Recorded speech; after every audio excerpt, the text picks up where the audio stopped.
Jaya Gopi Jana Vallabha Girivaradhari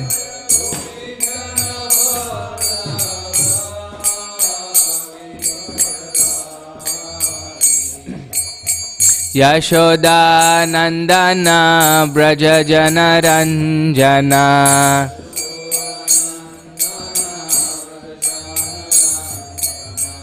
Yashoda Nandana Braja Jana Ranjana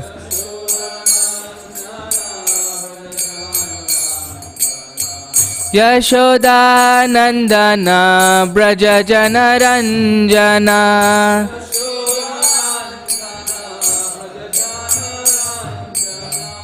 Yamuna Tira Vanachari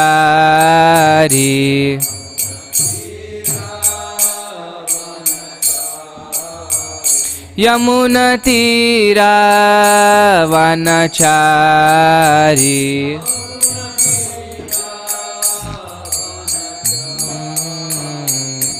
Jaya Radha Madhava Kunja Bihari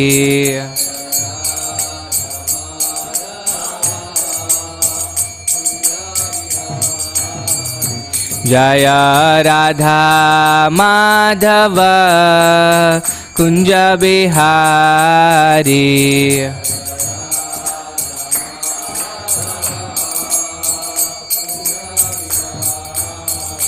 Jaya Gopi Jana Vallabha Girivaradhari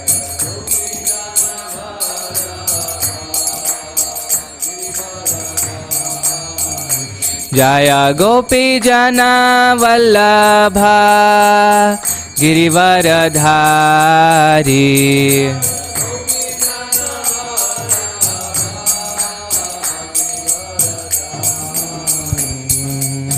Yashoda Nandana Braja Jana Ranjana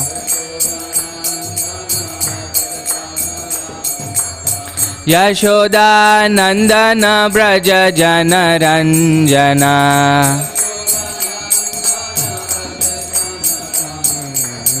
Yashoda Nandana Braja Jana Ranjana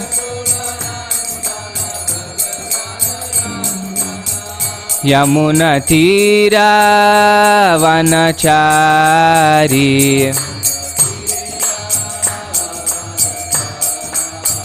Yamuna Tira Vanachari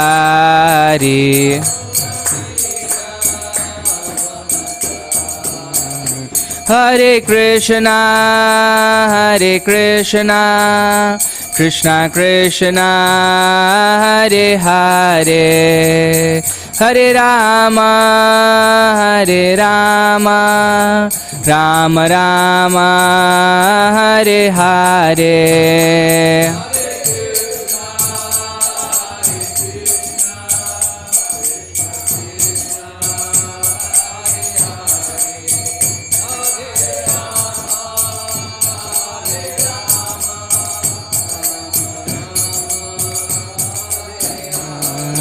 Hare Krishna Hare Krishna Krishna Krishna Hare Hare Hare Rama Hare Rama Rama Rama Hare Hare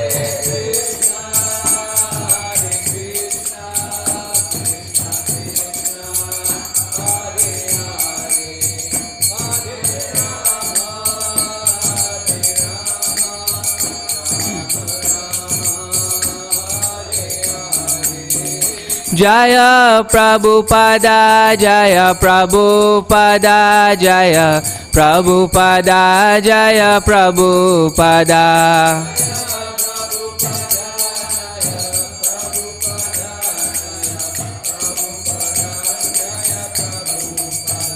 Jaya Jaya Prabhupada Prabhupada Prabhupada Jaya Jaya Prabhupada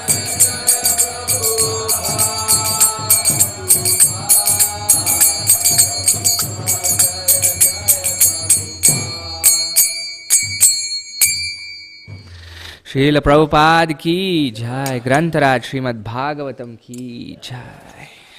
Okay. Please repeat. Om Namo Bhagavate Vasudevaya.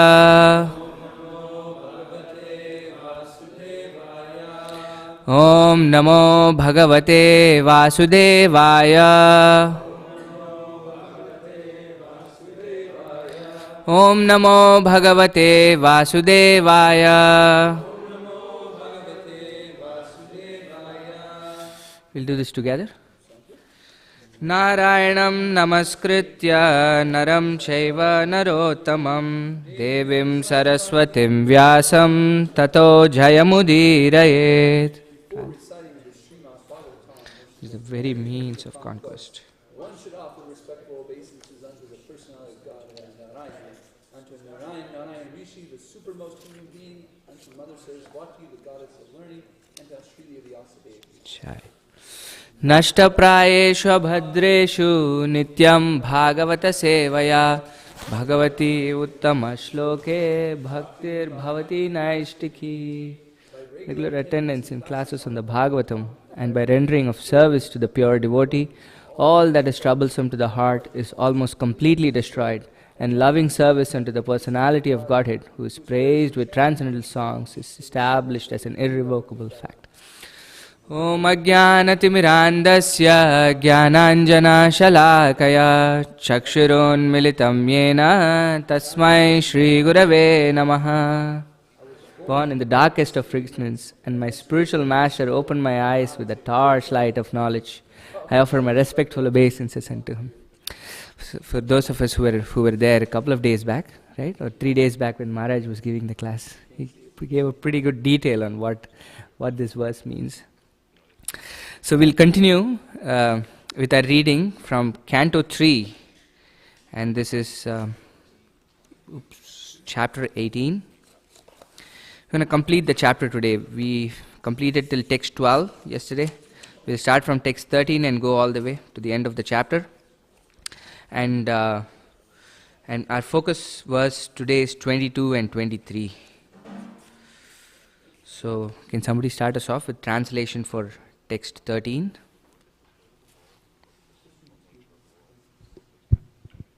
Sri Maitreya said, "The demon, being thus challenged by the personality of Godhead, became angry and agitated, and he trembled in anger like a challenged cobra."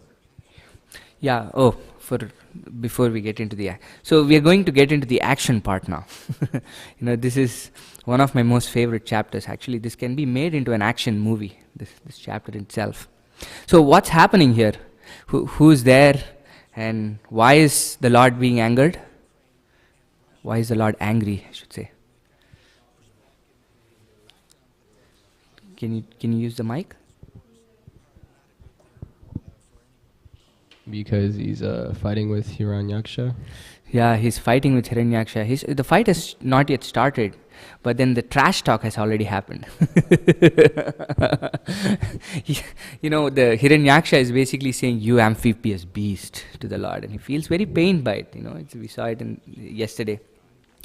And yesterday, we were reading during the Bhagavad Gita class in the evening, chapter 12. And Krishna is describing the qualities of his devotee, and he says, "Such people are very dear to me." This is the last few verses of the 12th chapter. And one of the qualities that was mentioned was painless. But the Lord feels pain in this when Hiranyaksha was calling him like that as an amphibious beast. Why do you think? The Lord basically says the devotee is painless. One of the qualities that he says. But yet, the Lord seems to feel pain when he was called, "You amphibious beast." It's not a very nice way of calling the Lord. It was very derogatory. But yet, he felt pain. Do you think why? Why? I was actually thinking about this. Why does the Lord feel pain?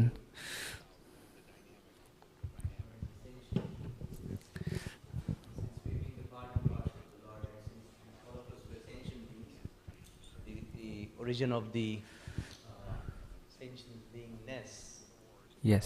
lies in Supreme Lord. Sorry. Yeah. So all of us are sentient, and therefore these qualities come. Yes. because devotee carries the Lord in the heart. So tirtha kurvanti tirthane. So that's what, whenever devotee is having any pain, Lord feels the pain. Yeah, but in this case it was not the case, right? In this case it specifically said he was feeling painful when he was being called like that by Hiranyaksha. Yes, Nanda Braja Prabhu. The Lord actually loves everyone. He loves everyone, even the demons. He will fight them. Yeah. He will play that wonderful part of the greatest destroyer of demons. Yes. But he loves everyone. Yes. And so when they say something, it's hurt, but he'll stand up and do his duty, right, to show us what to Yes. do. This is what the acharyas say, is that the Lord is takes great care of his devotees, you know, and Hiranyaksha was actually Jaya. He was a very close devotee of the Lord, and now to see him actually say this, the Lord felt very painful. No, that's what they say. And the Lord is a person; he has his feelings, like Gokulananda Prabhu was saying. So, and then they're getting ready for the battle. Then the Lord is angered, and then Hiranyaksha is angered, and then now we're going to see what happens. We're going to get a blow-by-blow account of how the fight happened.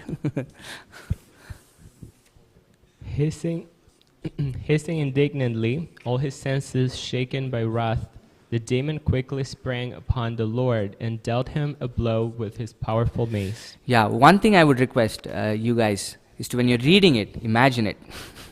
Imagine Hiranyaksha having a huge mace. These are gigantic personalities, right? Varahadev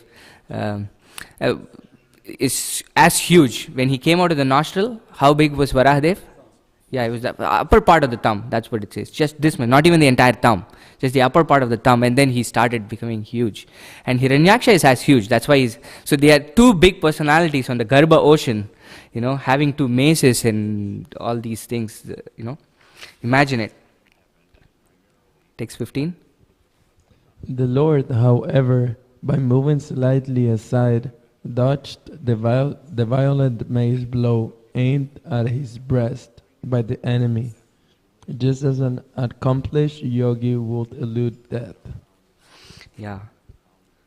The personality of Godhead now exhibited his anger and rushed to meet the demon, who bit his lip in rage, took up his mace again and began to repeatedly brandish it about.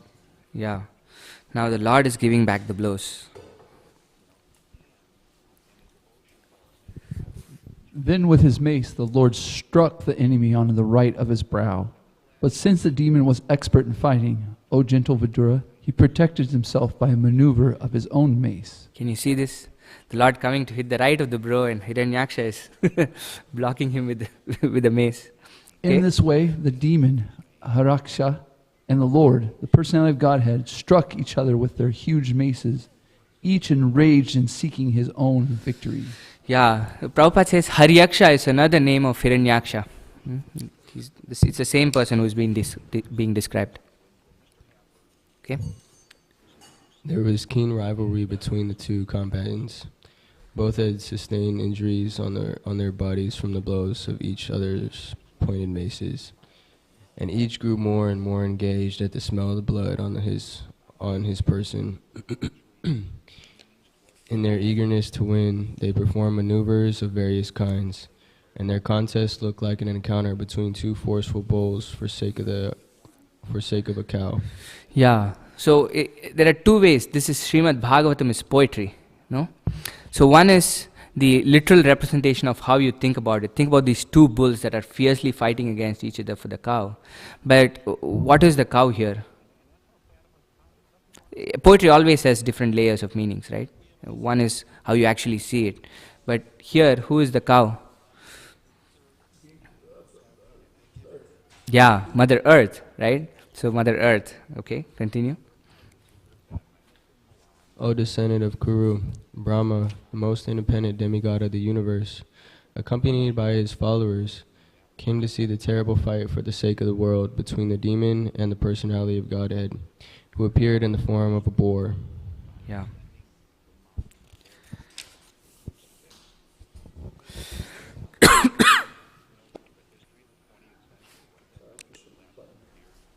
21. We are on 21. Just afraid to do anything with this.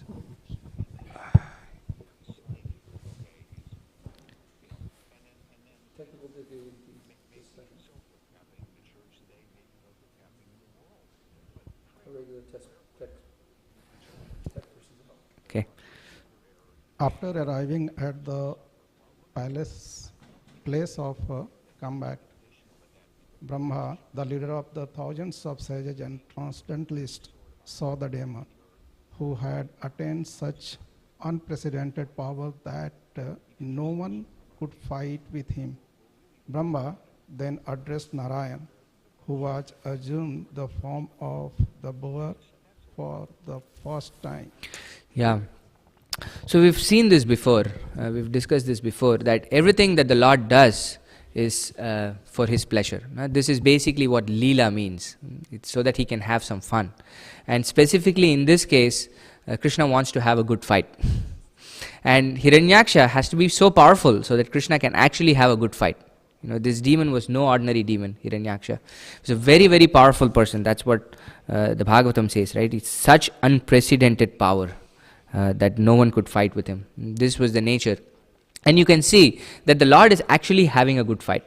Right? In the descriptions that we've seen, he's completely engrossed in the fight, and we'll see what Lord Brahma is going to say. But he's really into it. He's enjoying the fight. Okay, text 22, 23. We'll read the translation and then finish and come back. Lord Brahma said, "My dear Lord, this demon has proved to be a constant pinprick to the demigods.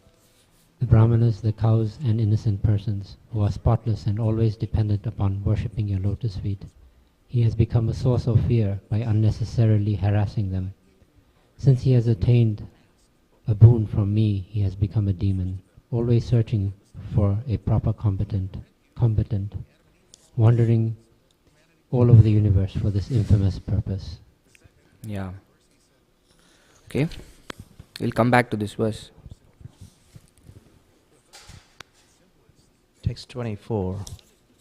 Lord Brahma continued, "My dear Lord, there is no need to play with this serpentine demon who is always very skilled in conjuring tricks and is arrogant, self-sufficient, and most wicked."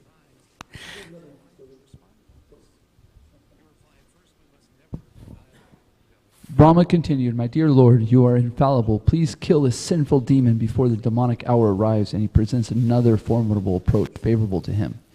You can kill him by your eternal potency without doubt." Yeah, you see what's happening. Hiranyaksha has been harassing all these people, and Krishna is really having a nice fight and he's enjoying it. That's what Lord Brahma is saying. You're so engrossed in it, but it's time to finish off. It's like everybody's terrified of this personality. And now Brahma is coming to remind Krishna that, I know you're enjoying this, but now it's time to finish him off. Because, you see, even when Krishna is there, Krishna is personally present here, Lord Varahadev, right? Still Lord Brahma is saying, the time is going to come, this demonic hour is going to come where he can become really more powerful. Think about it. I was thinking about yesterday. Now we had the eclipse. It's considered very, very inauspicious. And even Krishna here, Krishna is the representation of time in this material world, right? And there are some auspicious times, some inauspicious times. And it's all dictated by Krishna himself. And here Krishna himself, we will see, will acquiesce to what Lord Brahma is saying. That it doesn't matter what time of the hour it is, because it's Krishna himself. But still, he respects the rules that he has put in this material world. If there is a time that is inauspicious, where the demons might become powerful, in Krishna's case, it's not really, nobody can become powerful than him, but he still respects it.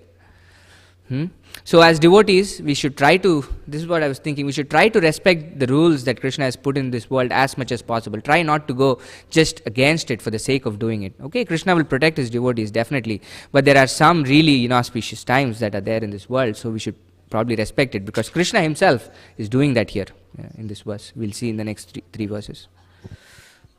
My Lord, the darkest evening which covers the world is fast approaching. Since you are the soul of all souls, kindly kill him and win victory for the demigods. Yeah. The auspicious period known as Abhijit, which is most opportune for victory, commenced at midday and has all but passed. Therefore, in the interest of your friends, please dispose of this formidable foe quickly. Yeah. Again we see this point that Lord Brahma is making. Right? One is the inauspicious time. Here he is giving the opposite of it. That this time is conducive, really conducive for doing good things. Krishna, it's almost going to pass. So you please take advantage of this time and finish him off, he's saying.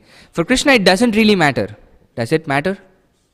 Absolutely doesn't matter what time. But still, you will see that Krishna will listen to Lord Brahma because this is his energy. Na? He has to play by the rules of what he has set up. This demon, luckily for us, has come of his own accord to you, his death ordained by you. Therefore, exhibiting your ways, kill him in the duel and establish the worlds in peace. Yeah. You really see how horrific Hiranyaksha was. Brahma has to basically urge Lord Varahadev 4 or 5 times to say, please kill him. please kill him. Don't leave him alone. He's basically been terrorizing the world, this Hiranyaksha. And especially, let's go to the verse and then we'll come back. This is text 22-23. This is the focus verse for today. So we'll read the translation.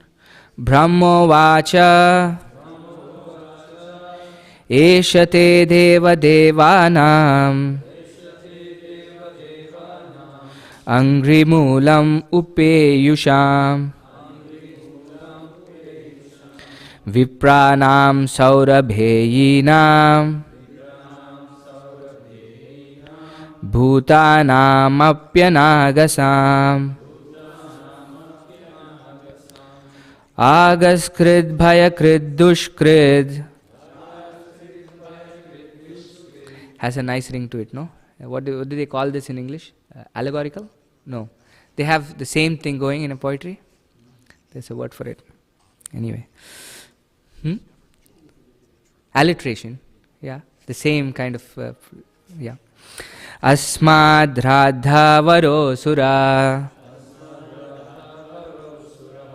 Anveshan apratiratho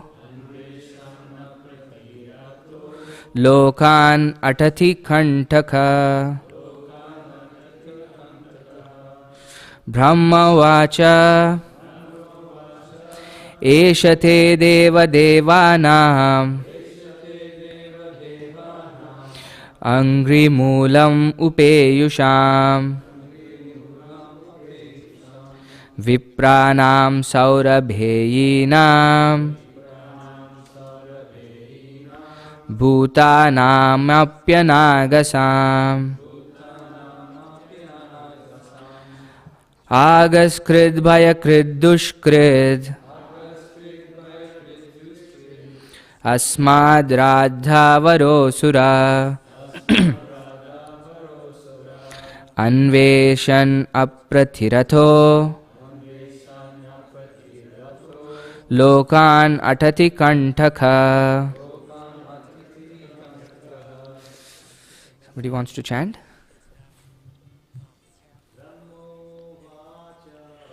Brahma vacha Ishate deva devanam Angri mulam upeyusham Vipranam saurabheyinam Bhutanam apyanagasam Agaskrid bhayakrid dushkrid Asmad radhavaro suraha Anveshan apratiratho Lokan atati kantaka. So this is poetry, and this is what people who are expert at music can do. Is actually read the poetry and bring the actual mood of what Rama is saying. Thank you, Gokulananda Prabhu. That was so sweet. Somebody else wants to read?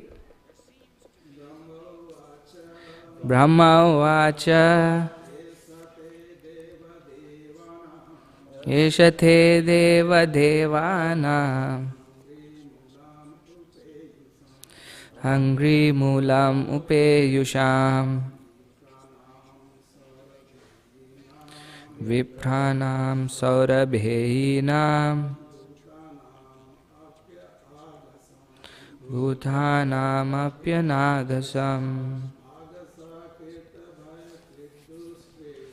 Agata Bhayakrit Dushkrit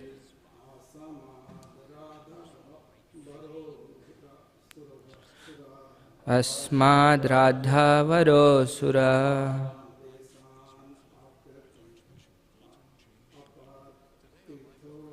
Anveshan Apratiratho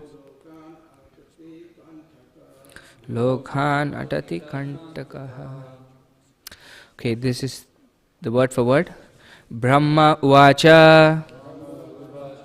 Lord Brahma said, Eshaha, this demon, Te, your, Deva, O Lord, Devanam, to the demigods, Angri Moolam, your feet, Upeyusham, to those having obtained, Vipranam, to the Brahmanas, Saurabheinam, to the cows, Bhutanam, to ordinary living entities, Api, also, Anagasam, innocent, Aghakrit, an offender, Bhayakrit, a source of fear, Dushkrit, wrongdoer, Asmat, from me, Radha Varaha, having attained a boon, Asura, a demon, Anveshan, searching, Apratiratha, having no proper combatant, Lokan, all over the universe, Atati, he wanders, Kantaka, being a pinprick for everyone. Translation. Lord Brahma said, my dear Lord, this demon has proved to be a constant pinprick to the demigods, the Brahmanas, the cows, and innocent persons who are spotless and always dependent upon worshipping your lotus feet. He has become a source of fear by unnecessarily harassing them. Since he has attained a boon from me, he has become a demon, always searching for a proper combatant, wandering all over the universe for this infamous purpose. Somebody wants to read the purport? There are two classes of living entities. One is called Sura, or the demigods, and the other is Asura, or the demons. Demons are generally fond of worshipping the demigods. Huh? Demons, okay, and there are evidence that by such worship they get extensive power for their sense gratification. This later proves to be a cause of trouble to the Brahmanas, demigods, and other innocent living entities. Demons habitually find fault with the demigods, Brahmanas, and innocent, to whom they are a constant source of fear. The way of the demon is to take power from the demigods and then tease the demigods themselves. There is an instance of a great devotee of the Lord Shiva, who obtained a boon from the Lord Shiva that the head of whomever he touched with his hand would come off its trunk. As soon as the boon was offered to him, the demon wanted to touch the very head of Lord Shiva. That is their way. The devotees of the Supreme Personality of Godhead do not, however, ask any favor for sense gratification. Even if they are offered liberation, they refuse it. They are happy to simply engaging in the transcendental loving service of the Lord. Yeah. So here we see what Hiranyaksha was actually doing. So usually when people are demonic, people even might excuse them if they're actually being demonic to people who are also nasty. Here you see what Lord Brahma is saying, that he's been harassing the demigods, the Brahmanas, the cows, and the innocent, who are, what is the word that he's using? in his description. He is actually describing these 4 people, right? In his verse, who are spotless, he says. So this Hiranyaksha is harassing these people for no reason. They have not done anything to him. They've been spotless in the sense they've been minding their own business, doing their own thing, and yet his mentality was such that he was going and harassing people who had nothing to do with him. This is how Hiranyaksha was actually behaving, because like the verse says, Hiranyaksha was worshipping Lord Brahma also. Like we have seen this, that Hiranyakashipu was doing this. We'll see that in the 7th canto. He was performing incredible austerities, and so much austerities that Hiranyakashipu was performing that fire started coming out of his head. And you know how powerful this fire was? Yeah, this fire was so powerful that it was not like the matchstick or it was not even like a bonfire. It was so powerful that the entire universe was feeling the heat. The entire universe was feeling the heat. How is this possible? And there is another example also in the 4th canto, when Dhruva Maharaj actually starts performing his penance. This is the small boy, 5-year-old boy, who is being angered by his stepmother, and then he goes to the forest and said, I want a kingdom that's bigger than my great-grandfather. His great-grandfather was Brahma himself. He's basically the king of the entire universe. He said, I want a kingdom that's even bigger than that. And then he starts performing austerities, incredible austerities, and at the end of 6 months he sees the Lord. Just before he sees the Lord, he's standing on his one toe, and then performing his meditation. And then at one point, the Bhagavatam describes that he closes all the holes of his body. He is closing, this one person is closing the holes of his body. And yet, the Bhagavatam describes the entire world is feeling suffocated. So this is why the demigods are afraid. It's not that their powers are there just for them. Actually, it is possible for each one of us, if we actually practice yoga really hard, that we can actually take up the position of a demigod, even when they have that position. We see so many examples of it in the Bhagavatam, like Hiranyakashipu taking ownership of the entire element of fire, like Dhruva Maharaj taking the entire element of air. The entire world is feeling suffocated. This is a little bit sophisticated, but all of us, when we are born in this world, actually associate ourselves with all the elements of this world. Our association extends only to this body, right? This body is made up of all the elements that Krishna says, right? Bhumi, Rapo, Nala, Vayu, Kham, Mano, Buddhi, Revacha. That earth, water, fire, air, ether, mind, intelligence, and ego. These are all different elements that we've seen, that during the creation these elements are there, and we start associating with these elements to create this body that we have. And that's how we're able to sustain in this body. But if you actually perform yoga, you can actually associate with the complete element itself. That is why the demigods are very fearful, that their power can easily be usurped. That when they are not being worshipped, they get really touchy about it. The residents of Vrindavan have been worshipping Indra for many, many generations, and one instance, and Indra is really afraid that his powers can be taken away. So the Hiranyaksha has actually been doing this. He's actually been taking over the demigods, the brahmanas, the cows, and the innocent people. And there is this prayer, Namo Brahmanya Devaya, Go Brahmana Hitaya Cha, Jagaditaya Krishnaya, Govindaya Namo Namah. This is a prayer that we offer to Krishna. And there it is described that the brahmanas and the cows are very, very dear to Krishna.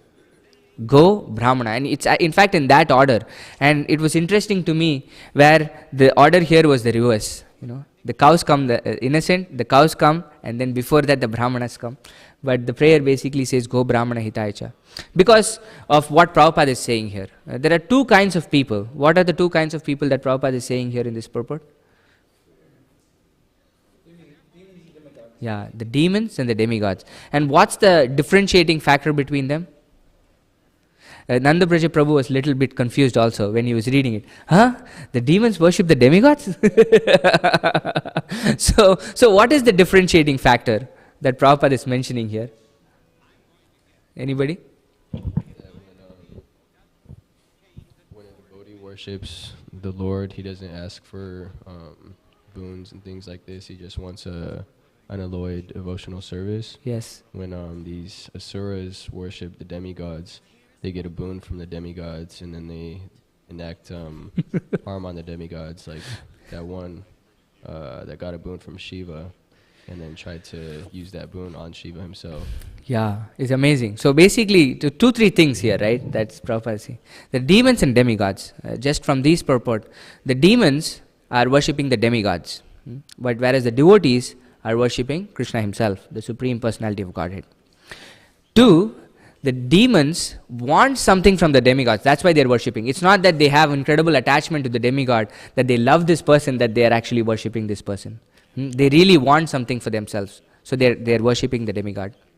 And whereas the devotee, in contrast, is worshipping Krishna, but wants absolutely nothing from him. This is his nature. The only reason why he's worshipping is because he loves the Lord. And third, the demons, after getting something from the demigods, actually cause harm to the demigods.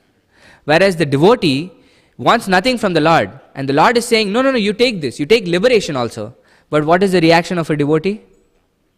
No, Krishna, I don't even want liberation. This is what he's saying, Prabhupada is saying, right? The devotees of the Supreme Personality of Godhead do not, however, ask any favor for sense gratification. They themselves do not ask for anything.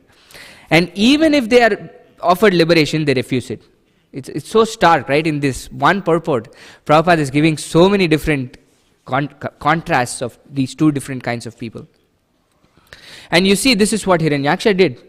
That he took this boon from Lord Brahma and started humiliating everybody, harassing everybody. And this example that Srila Prabhupada gives in this example, in this purport, is that of Vrikasura, I think, Vrikasura. There is this demon that's described in the Krishna book, in the 10th canto of Srimad Bhagavatam. And it's incredible to even imagine, right? The demons are so determined in their purpose that the austerities that they perform are incredible. If devotees can actually perform a fraction of the austerities that the demons are performing, we could probably achieve love of Godhead probably in this lifetime so easily. But you can see the determination that the demons have in completely going for what they want. They're full on in their purpose. But their purpose is not so amazing. Their purpose is that they want to get all these powers and use it for their own sake. So there is this demon called Vrikasura, that he's performing incredible austerities, so much austerities that he's been performing for such a long time, and then he's been performing austerities for Lord Shiva, to please Lord Shiva. That's who he is propitiating. And then Lord Shiva has not appeared for a long time, and then he's cutting off his limbs one by one, saying, oh, you're not there, but what's the use? So then at one point he's so close to cutting off his head that Lord Shiva actually appears, and he's very pleased by him and said, okay, you've performed so much austerities, what do you want? You could ask so many different things to Lord Shiva. Lord Shiva is said to be the topmost of all devotees. Vaishnavanam yata shambho. You could basically ask him for pure devotional service, and you could actually get it. But what does this demon ask? He says, anybody that I put my hand on, their head should fall off their body. That's basically his wish that he's asking. Look at it. This is the purpose. That they want to just achieve incredible power, and this mentality that they want to be gods. They want to be the controllers of everybody. This is there. This is there in all of us, no? But the Bhagavatam gives us stark examples of such people. But all these qualities is there within all of us also. That's why we are there in this material world, right? Krishna says 3 things by which we can be peaceful. This is Krishna's peace formula in the Gita. Does anybody know what Krishna's peace formula is? This is the most famous peace formula. We're saying we need the United Nations and all, so many things. Yeah, Bhoktaram, Yajna Tapasam, Sarvaloka Maheshwaram, Suridam Sarvabhutanam, Jnatva Shantim Richati. Krishna says, one who knows these 3 things will actually attain peace, Arjuna, he says. Bhoktaram, Yajna Tapasam, that I am the enjoyer of all the sacrifices and austerities. I here is Krishna, not us. But we think we are the enjoyers of all the austerities and penances. No, these demons and they go and perform so much austerities, and they get their results, and they think it is for them to enjoy. And the way they enjoy is by harassing people. That's what we see in this world. When people attain incredible power, what happens?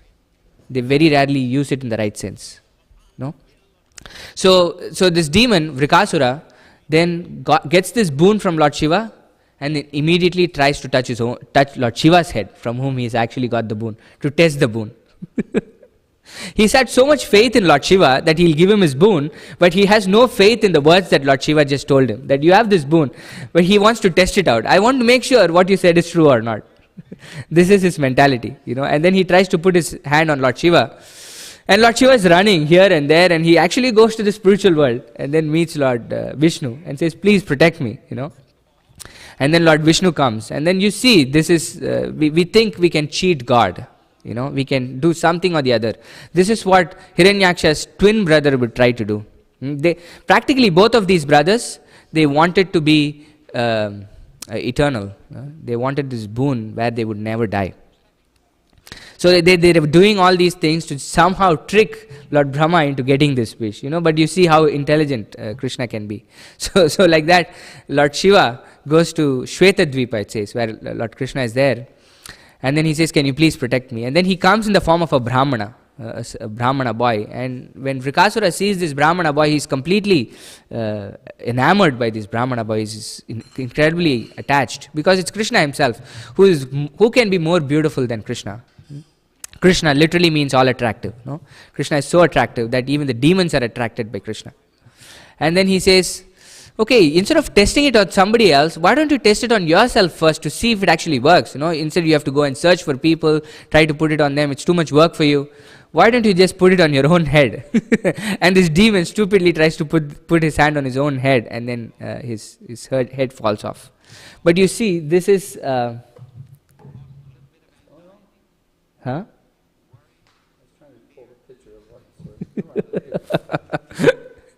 but this is the demonic nature, that comes out very starkly in the Srimad Bhagavatam. But we can see that in the different yugas, right, in the different cycles of time, in Satyuga, this is the beginning of time itself, right? Brahma is creating, and then he wants to start creating more bodies, because these living entities want to enjoy by themselves, and Brahma has to start creating bodies. And when he's trying to create bodies, what happens? The place where he has to create bodies is not there. Mother Bhumi is not there. Hiranyaksha has actually put her in the Garbha ocean. So we have this tendency that we. So anyway, in the beginning of time, Satya Yuga, you can actually see in the Bhagavatam that the demonic qualities were so stark that you can actually clearly see. They were very visible in Hiranyaksha, Hiranyakashipu. These were big demons. And as the time passes, it says you start having degradation. In Treta Yuga, when Lord Ramachandra was there, Ravana was still very powerful. He was no ordinary demon, but not anywhere close to how Hiranyaksha and Hiranyakashipu were. It is said that when Hiranyakashipu would move his eyebrow, the entire world would tremble. That's how powerful Hiranyakashipu was. The demonic powers were reducing. It was very hard to figure out who was a demon and who was a demigod in Treta Yuga. Ravana, but still he was very powerful. You could still figure things out. And then in Dwapara Yuga, you see the Kauravas and so many demonic kings, nowhere close to even being as powerful as Ravana, but the numbers increased. It was not just this one incredibly powerful demon or a few powerful demons, but an incredible number of powerful demons, but were not as powerful. But it is said in Kali Yuga, these demonic qualities are present in every single one of us, each and every single one of us. It's not just a very separate thing anymore. We all have these demonic qualities within us. This tendency to neglect Krishna. It's very actually sobering. When you go on the altar in the morning, you say these mantras called the Bhuta Shuddhi mantras, where you're actually purifying your body and mind, before you set a proper mood before you actually start worshipping the Lord. And it says that we've been inimical towards the Lord from time immemorial. You know what inimical means? What does inimical mean? Inimical means we've never really considered this person. You treat them as a wall, basically. This person is here, but I really don't think that you're here. I don't even recognize you. I'm so inimical towards you. That I'm going about doing my business, not even recognizing you. That's what we've all been doing in this world. That we've been neglecting Krishna. Here it's a very stark way where Hiranyaksha wants to really kill the Lord. But all of us in our own ways have been trying to do that in this material world, So in Kali Yuga, you have this combination of demonic and good qualities within each one of us, and you have this famous thing, right? You grow the dog that you feed. We all have these demonic tendencies, and if we start feeding these demonic tendencies, the demonic tendencies start coming out. But all of us also have these wonderful godly tendencies, because that's our own nature. As servants of Krishna, we want to serve Krishna. When we start feeding that by regular attendance in the Srimad Bhagavatam class, that's what we are doing. We're trying to feed to that nature of us that is godly in nature, and we're constantly starting to do that. Then we can actually come to this point that Prabhupada is describing in this purport, that we are constantly worshipping Krishna, we want nothing from him, and even if he gives us liberation, we'll come to this point where we really don't even want that from Krishna, and say, Krishna, only thing I want is to just worship you, constantly serve you. This is Chaitanya Mahaprabhu, right? Aslishya va padaratam pinashtumam adarshanan marmahatam karotuva yatha tathava vidadatu lampato mat prananatas tu sayevanapara. Krishna, you can do anything with me. You can embrace me, or you can crush me at your feet. And you don't come near me also. You adarshanan, you're not even appearing in front of me. And you're practically killing me by doing that, marmahatam karotuva. But yatha tathava vidadatu lampato. Krishna, you can do whatever you want for me. You will always be the Lord of my heart. Mat prananatas tu sayevanapara. This is what happens. This is the position that we can come to, that Prabhupada is describing here through the process of bhakti. Slowly, but gradually. So do you have any questions? Comments?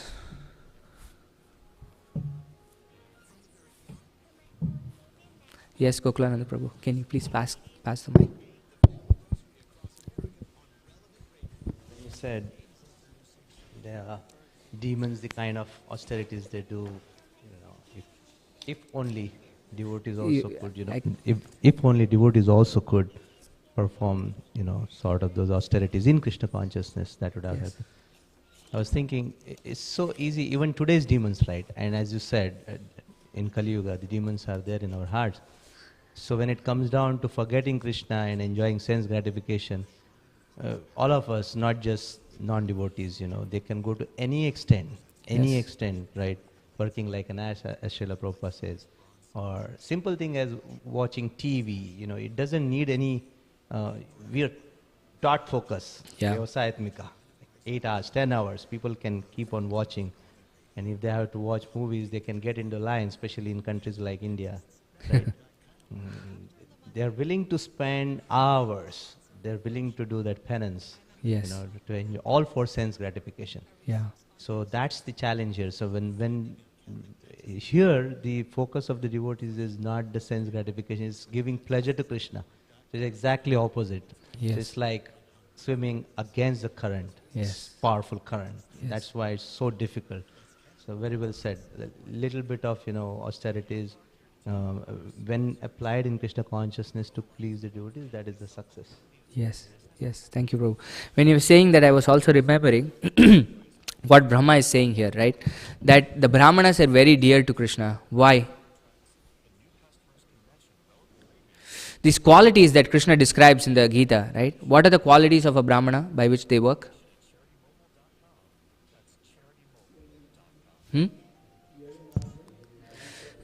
He says specific 6 qualities, not these. Of course, these are also qualities of the Brahmana. Shamo, Dhamas, Tapas, Shaucham, Shantum, Arjavam Evacha, Jnanam, Vijnanam Astikyam, Brahma Karma, Svabhavajam, Krishna says. These are the 6 qualities by which a Brahmana works, one of which is Tapa, austerities. The Brahmana is willing to do it, The Brahmana is peaceful, Shama, is self-control, Dhamma, Tapa, he is ready to perform austerities. Shaucham is very clean, both internally and externally. Shantim, he is very tolerant. Because the nature of this world, right? If you have to tolerate your senses, the urges of your senses. Shamo, Damas, Tapashyatam, Shantam, Arjavam is honest, thoroughly honest. Evacha, Jnanam, Vijnanam. He is knowledgeable and he has wisdom. These are the qualities by which a Brahmana actually works. And that's why he's very dear to Krishna. He's very religious. And astikyam, jnanam, vijnanam, astikyam. He follows the religious principles very strictly, very thoroughly. And of course, what to talk about a Vaishnava, who is much higher than a Brahmana. But the Brahmanas are no less, because they are working on such incredible principles. That's why they're very dear to Krishna. And of course, the cow is so like you see in the Govardhan Leela, right? When the cows are so innocent, they're just running towards Krishna. They don't know nobody else. Krishna, you protect me. This is why Krishna is also called Bhakta Vatsala. The love that the cow has for its calf is considered one of the deepest of loves that you can see in this world. This is called Vatsalya. That's why Krishna is called Bhakta Vatsala, that he's so looking after us like that he's ready to do anything for us. He's ready to do what Brahma is asking him to do. Think about it in this section. Krishna, time doesn't matter. He can enjoy. That's why this entire material world is created. And that's why Hiranyaksha is presently present, because he wants to have a good fight. And yet when Lord Brahma comes and says, please finish him off now. Then he says, he's willing to give away his ecstasies, where he's fully engrossed in this fight, we'll see. All it takes is just one blow. This entire chapter is a description of the fight, but all it will take is one blow for Hiranyaksha, and then he dies. So this is Krishna. He is setting his example. Okay. Did you have anything to say, Prabhu? Oh no, you're just having the mic. Yeah. No, I thought you had the mic and you wanted to say something. Okay, we'll stop here then if there are no more questions or comments. Yeah. Grantaraj Srimad Bhagavatam ki jai, Srila Prabhupada ki jai, Vancha kalpatarubhyasya, Kripa sindubhya evacha, Patitanam pavanebhyo, Vaishnavebhyo namo namaha. Anantakoti Vaishnav Vrinda ki jai.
harmony